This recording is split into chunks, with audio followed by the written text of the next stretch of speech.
नमस्कार दोस्तों, स्वागत है आपका हमारे चैनल पर। आज हम बात करने वाले हैं एक ऐसे प्राणी के बारे में जो लाखों साल से हमारी पृथ्वी पर मौजूद है और जिसने प्रकृति को संतुलन में रखने में अहम भूमिका निभाई है।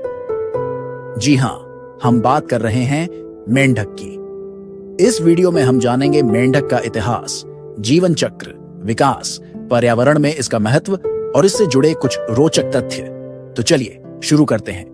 मेंढक उभयचर एम्फिबियन प्राणी है जो जल और थल दोनों पर रह सकते हैं। यह प्राणी पृथ्वी पर करीब 20 करोड़ साल से मौजूद है और डायनासोर के समय से ही इनका अस्तित्व है।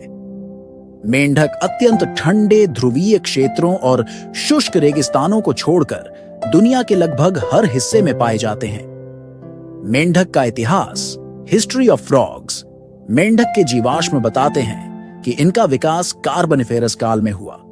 इनका पूर्वज मछलियों जैसा था जिसने लाखों सालों में जल और थल दोनों पर जीवित रहने की क्षमता विकसित की। इनके पैर कूदने के लिए मजबूत बने और इनकी त्वचा पानी और थल पर अनुकूल बनी। मेंढक के प्रकार, टाइप्स ऑफ फ्रॉग्स। दुनिया में मेंढक की 7,400 से अधिक प्रजातियां हैं।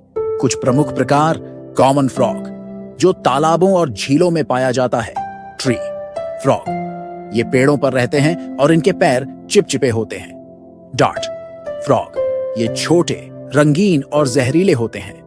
बुल फ्रॉग, ये बड़े आकार के मेंढक हैं और जोर से आवाज निकालते हैं। ग्लास फ्रॉग, इनके शरीर की त्वचा पारदर्शी होती है जिससे अंदरूनी अंग दिखाई देते हैं। गोलायथ फ्रॉग, यह दुनिया का सबसे बड़ा मेंढक है जिसका वजन 3.3 किलोग्राम तक हो सकता है। पेडोफ्राइन फ्रॉग, यह सबसे छोटा मेंढक है जिसकी लंबाई केवल 7.7 मिलीमीटर होती है।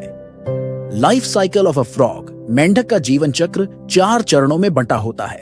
अंडा, एग। मादा मेंढक पानी में सैकड़ों अंडे देती है। अंडे जिलेटिन जैसे पदार्थ से ढके होते हैं जो उन्हें सुरक्षा प्रदान करते हैं। टैडपोल, अंडों से टैडपोल निकलते हैं। इनके पास पूंछ होती है और ये पानी में तैरते हैं। टैडपोल मुख्यतः शैवाल और पानी में पाई जाने वाली सूक्ष्म वनस्पतियां खाते हैं। किशोर मेंढक, फ्रॉगलेट, टैडपोल के पैर विकसित होने लगते हैं। पूंछ छोटी होती जाती है और यह धीरे धीरे मेंढक का रूप ले लेता है। वयस्क मेंढक, एडल्ट फ्रॉग, वयस्क मेंढक जल और थल दोनों पर रह सकता है। ये मुख्यतः कीटभक्षी होते हैं और मच्छरों, मक्खियों और अन्य छोटे जीवों को खाते हैं। मेंढक अपनी त्वचा के माध्यम से ऑक्सीजन ले सकते हैं। यह उन्हें पानी और जमीन दोनों जगह जीवित रहने में मदद करता है। उनकी जीभ तेजी से बाहर निकलकर भोजन को पकड़ सकती है। इनके लंबे और मजबूत पैर उन्हें ऊंचा और दूर तक कूदने में सक्षम बनाते हैं। कई मेंढक अपने शिकारियों से बचने के लिए अपने शरीर का रंग बदल सकते हैं या छलावरण में माहिर होते हैं। कुछ मेंढक जैसे डार्ट फ्रॉग अपने शरीर से विष का स्राव करते हैं जो शिकारियों को दूर रखता है। मेंढक के पर्यावरण में महत्व, importance of frogs in ecosystem. मेंढक मच्छरों और हानिकारक कीटों को खाकर फसलों और मानव स्वास्थ्य को बचाते हैं। मेंढक पर्यावरण की स्वच्छता और जैव विविधता का संकेत देते हैं। इनके संख्या में कमी का मतलब पर्यावरणीय समस्याएं हो सकती हैं। मेंढक छोटे जीवों को खाकर और खुद बड़े जीवों का शिकार बनकर खाद्य श्रृंखला में महत्वपूर्ण भूमिका निभाते हैं। वैज्ञानिक महत्व, मेंढक का उपयोग अनुसंधान और दवाओं के विकास में किया जाता है। इंटरेस्टिंग फैक्ट्स अबाउट फ्रॉग्स, मेंढकों का सांस लेने का तरीका अनोखा होता है। वे अपनी त्वचा, फेफड़ों और मुंह की परत से सांस लेते हैं। कुछ मेंढक ठंडी जलवायु में सर्दियों के दौरान जम जाते हैं और वसंत में फिर से जीवित हो जाते हैं। दुनिया का सबसे बड़ा मेंढक गोलियाथ फ्रॉग इतना बड़ा है कि यह छोटे पक्षियों का शिकार कर सकता है।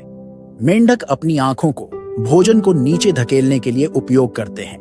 नर मेंढक मादा को आकर्षित करने के लिए अलग अलग आवाजें निकालते हैं।